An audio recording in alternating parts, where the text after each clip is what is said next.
Bismillahirrahmanirrahim. Assalamualaikum warahmatullahi wabarakatuh. Selamat bertemu kembali bersama saya Mukhyar Bukhari, seorang akademisi di channel YouTube saya Membaca Makna. Teman-teman, kali ini kita ingin membahas tentang kuliah kerja nyata. Karena suasana sekarang adalah suasana masa transisi menuju era new normal, maka tema pembahasan kita kali ini kita beri judul Kukerta di Era Corona. Teman-teman, bagi teman-teman yang mungkin sedang bingung sekarang menunggu waktu Kukerta yang sudah semakin dekat, apakah Kukerta tetap dilaksanakan atau dibatalkan? Kalau dilaksanakan seperti apa? Sementara sekarang musim COVID-19 sedang musim wabah seperti apa? Nah, saya menawarkan beberapa alternatif yang dapat teman-teman lakukan walaupun di era COVID-19 ini, tetapi kuliah kerja nyata dapat tetap kita laksanakan.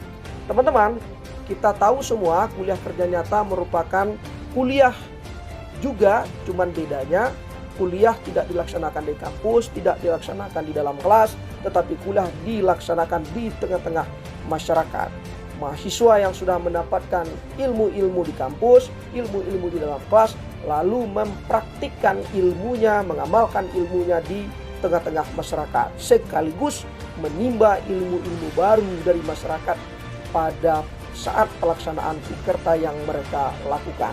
Baik teman-teman, biasanya Kukerta itu setelah teman-teman melakukan kegiatan Kukerta itu membuat laporan. Nah, kita awali dulu dari laporan.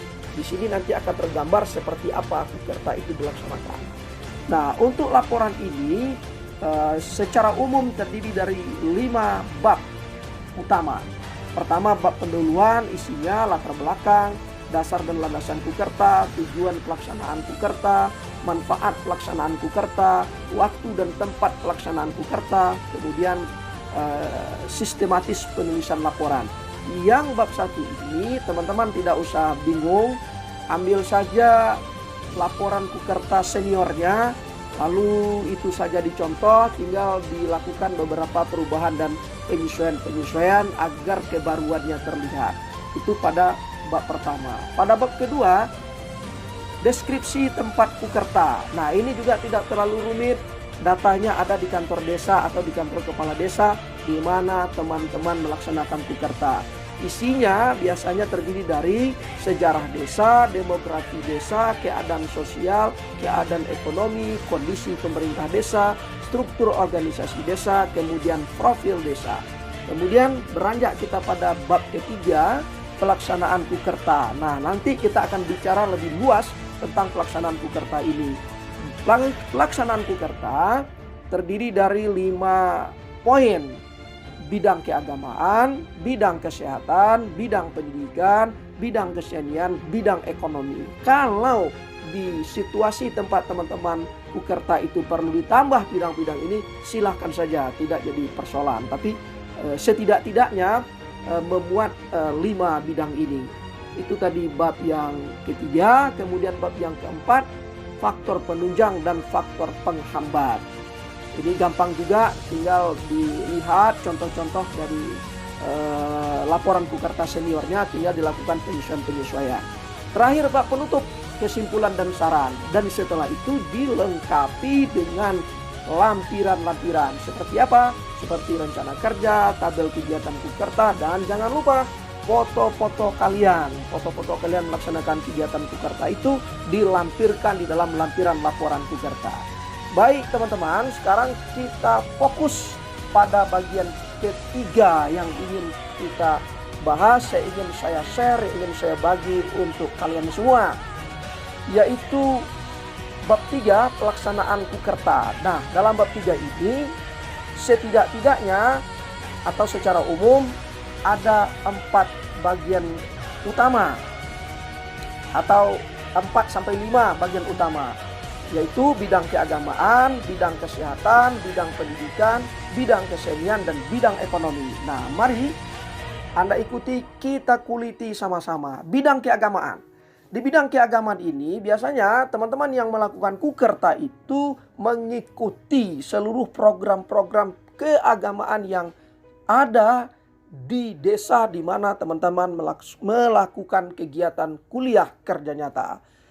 Kalau dulu sebelum ada COVID-19 itu biasanya program keagamaan di desa itu ada wirid pengajian, wirid umum di masjid, wirid bapak-bapak, wirid ibu-ibu, wirid remaja, kemudian penyelenggaraan sholat Jumat. Kalau kebetulan ada yang meninggal dunia salah satu warga, ikut membantu penyelenggaraan fardu kifayah atas jenazah tersebut. Kemudian mengajarkan anak-anak sholat, tajwid, kemudian melakukan penyuluhan agama. Nah, di suasana COVID-19 ini, hal yang seperti itu sulit atau mengalami hambatan-hambatan untuk teman-teman lakukan. Kenapa? Karena wirid umum, dari bahasan saja wirid umum tentu mengumpulkan masyarakat untuk datang ke masjid. Bagaimana cara mensiasati bidang keagamaan ini? Saya menawarkan beberapa model.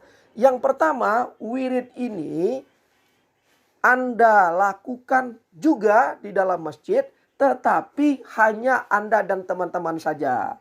Masjidnya ditutup, Anda melakukan kegiatan di masjid, tentukan harinya, koordinasi dulu dengan RT, RW setempat, lalu Anda melakukan ceramah di depan teman-temannya, tetapi sebelum ceramah Anda lakukan, Anda keliling kampung dulu. Anda keliling kampung dulu, dekat-dekat kampung itu, kemudian Anda bawa hand mic dan Anda umumkan bahwa nanti sore jam sekian akan ada ceramah agama di masjid, tetapi tidak mengundang masyarakat. Silakan Bapak Ibu dengar dari rumah saja.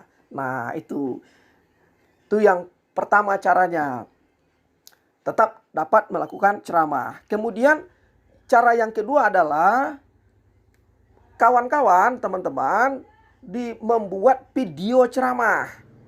Membuat video ceramah. Lalu teman-temannya dikumpulkan di dalam masjid. Ada salah seorang yang jadi ustadz atau ustazahnya. Lalu divideokan. Setelah itu teman-teman koordinasi dengan Pak RT. Karena biasanya di tangan Pak RT itu ada nama serta nomor WA warga RT-nya. Nah, kirimlah video itu kepada warga di sekitar teman-teman melaksanakan kukerta itu. Kirimkan videonya. Nah, begitu juga dengan dengan kegiatan lain seperti penyelenggaraan fardu kifayah. Buat juga videonya, kirimkan seperti itu. Begitu juga dengan mengajarkan anak-anak sholat, buat videonya kirimkan. Kalau melaksanakan tajwid, teman-teman bisa melakukan kerjasama dengan orang tua melalui sistem daring. Jadi teman-teman buat kelompok kelompok WA bersama orang tua, lalu teman-teman memberikan live secara langsung untuk mengajarkan anak-anak belajar tajwid. Begitu juga dengan penyuluhan agama. Gampang kan? Jadi tidak ada kendala, tidak ada hambatan teman-teman untuk melakukan kegiatan bidang keagamaan. Oke, beranjak kita pada bidang yang kedua, yaitu bidang kesehatan. Bidang kesehatan misalnya memberikan penyuluhan kesehatan ibu dan anak, penyuluhan perlunya makan ikan, penyuluhan perlunya menjaga kesehatan lingkungan dan sanitasi. Ini juga bisa dilakukan seperti poin yang pertama tadi. Teman-teman bisa pakai motor saja, pakai motor, kemudian pakai hand mic, kemudian keliling kampung, memberikan penyuluhan kesehatan kepada ibu dan anak. Terutama sekali di era suasana COVID-19 ini, teman-teman memberikan penyuluhan akan pentingnya menggunakan masker, akan pentingnya cuci tangan, akan pentingnya banyak mengkonsumsi sayuran, menjaga social distancing, memperingatkan anak-anak jangan terlalu jauh bermain dari dekat rumahnya. Itu bisa dilakukan dengan naik motor saja keliling kampung. Juga teman-teman bisa membuat program itu secara tertulis, buat secara tertulis, diketik dengan rapi, digunakan pakai gambar-gambar, lalu diedarkan dari rumah ke rumah. Jangan lupa teman-teman juga edarkan semacam formulir respon seperti apa tanggapan orang tua terhadap program yang teman-teman jalankan itu. Itu bidang yang kedua, bidang kesehatan. Oke, kemudian yang ketiga, ini yang paling penting, bidang pendidikan. Nah, bidang pendidikan ini teman-teman bisa lihat apakah di tempat teman-teman Kukerta itu sekolah sudah dibuka atau belum. Kalau sudah dibuka, teman-teman bisa ikut jadi guru di sana, membantu mengajar di sana, dengan catatan tetap juga teman-teman itu mematuhi protokoler kesehatan di era new normal. Nah, kalau tidak, teman-teman bekerja samalah dengan sekolah yang sedang melaksanakan program daring. Jadi teman-teman bisa membantu guru yang ada di sekolah tersebut untuk melaksanakan program daring. Ikuti saja apa yang dilaksanakan oleh guru itu, teman-teman bantu dia dengan melaksanakan program daring tersebut. Nah, berikutnya teman-teman bisa membuat video alat peraga. Misalnya bagaimana alat peraga bisa dibuat lalu bisa diberikan kepada guru atau kepada murid juga bisa dilakukan video alat peraga ini atau memberikan video alat peraga ini. Berikutnya bisa juga kerajinan tangan. Kerajinan tangan atau prakarya untuk bidang pendidikan ini. Bagaimana caranya?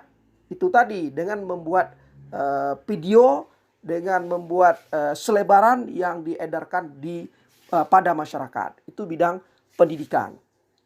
Jadi poinnya itu adalah datangi sekolah yang ada di tempat situ, kemudian konsultasi dengan kepala sekolahnya, diskusi dengan guru-gurunya, apa program yang ada di sekolah itu teman-teman bantu, tetapi bantuannya secara virtual. Buat video-video yang mengasikkan anak-anak untuk belajar, itu akan sangat terbantu sekali guru-guru yang ada di sekolah tersebut. Nah, yang berikutnya, bagian yang keempat, itu biasanya ada juga bidang kesenian. Biasanya mahasiswa Kukerta itu melatih atau ikut kasidah, rebana, seni baca Al-Quran, tarian, puisi gitu ya. Nah, ini teman-teman bisa ciptakan suasana di era COVID-19 ini dengan cara kasidah virtual. Begitu. Jadi pada saat yang sama teman-teman kumpul. Ingat ya, social distancing. Di posko KKN-nya, lalu melakukan kasidah di situ dan lakukan live streaming. Umumkan terlebih dulu kepada masyarakat bahwa pada jam sekian nanti akan ada live streaming kasidah dan rebana. Live streaming seni baca Al-Quran. Nah, live streaming tentang puisi. Itu caranya di bidang kesenian. Oke, sekarang berikutnya bidang kesenian, bidang ekonomi juga. Bidang ekonomi misalnya teman-teman ingin mengajarkan masyarakat di sana bagaimana caranya membuat tahu, bagaimana caranya membuat tempe. Nah, bisa juga dilakukan secara virtual. Dengan cara apa? Divideokan dan live streaming. Jangan khawatir, hari ini di desa-desa itu sudah merata di setiap rumah itu memiliki handphone Android. Jadi jangan khawatir masyarakat tidak memiliki fasilitas FB. Kalaupun orang tuanya tidak memiliki fasilitas FB, tetapi salah satu anak yang ada di rumah itu memiliki fasilitas media sosial. Bisa FB, bisa Instagram, bisa YouTube dan lain sebagainya. Itulah yang teman-teman manfaatkan. Oke? Nah, sekarang yang terakhir, yang paling penting ini, strategi menentukan tempat. Teman-teman, kalau kita lihat pengumuman oleh pemerintah di media televisi, itu di suatu tempat itu terbagi pada 3 daerah berkaitan dengan COVID-19. Ada daerah merah, ada daerah kuning, ada daerah hijau. Nah, sebaiknya teman-teman kalau ingin melakukan kegiatan Kukerta, pilihlah daerah kuning dan hijau. Jangan ambil resiko untuk masuk ke wilayah merah. Kalaupun teman-teman masuk ke wilayah merah tersebut, sebaiknya teman-teman berposkolah di tempat daerah hijau, lalu kegiatannya nanti baru di daerah merah dan diutamakan kegiatannya secara virtual. Nah, itu yang pertama, yang paling penting untuk diingat. Yang kedua, teman-teman, untuk melaksanakan kegiatan Kukerta ini yang paling penting, teman-teman sebelum masuk ke suatu tempat itu, lakukan dulu orientasi. Orientasi kepada kepala desa, kepada RT, kepada RW, kepada tokoh agama. Yang paling penting lagi adalah setiap program yang akan dilakukan, jangan lupa dikonsultasikan dulu, didiskusikan dulu kepada pengambil kebijakan di tempat di mana teman-teman melakukan kegiatan Kukerta. Mintalah persetujuan tokoh-tokoh agama di sana, tokoh adat, tokoh pemuda, Pak RT, Pak RW, sampai kepala desa. Itu. Dan catatan yang paling utama, teman-teman harus memberikan contoh yang terbaik mengikuti aturan protokoler kesehatan mengantisipasi penyebaran COVID-19, yaitu cuci tangan, gunakan masker, dan social distancing atau jaga jarak. Nah, itulah teman-teman beberapa aspek yang bisa saya rekomendasikan untuk teman-teman dalam melaksanakan kegiatan Kukerta. Jangan pernah mau kalah dengan corona. Kukerta tetap dijalankan, tetapi kita wajib untuk memenuhi atau mematuhi aturan protokoler kesehatan sebagaimana yang telah ditetapkan oleh pemerintah. Mari kita bantu pemerintah bersama-sama kita untuk mengenyahkan virus corona ini dari bumi Indonesia yang tercinta ini. Baik teman-teman semuanya, selamat melakukan kegiatan Kukerta. Sukses selalu buat Anda semua. Terima kasih. Jangan lupa video ini di like dan di subscribe banyak-banyak, dan silakan diteruskan kepada teman-teman yang lainnya jika ini dianggap perlu. Demikian, terima kasih. Sampai ketemu dengan video berikutnya. Assalamualaikum warahmatullahi wabarakatuh.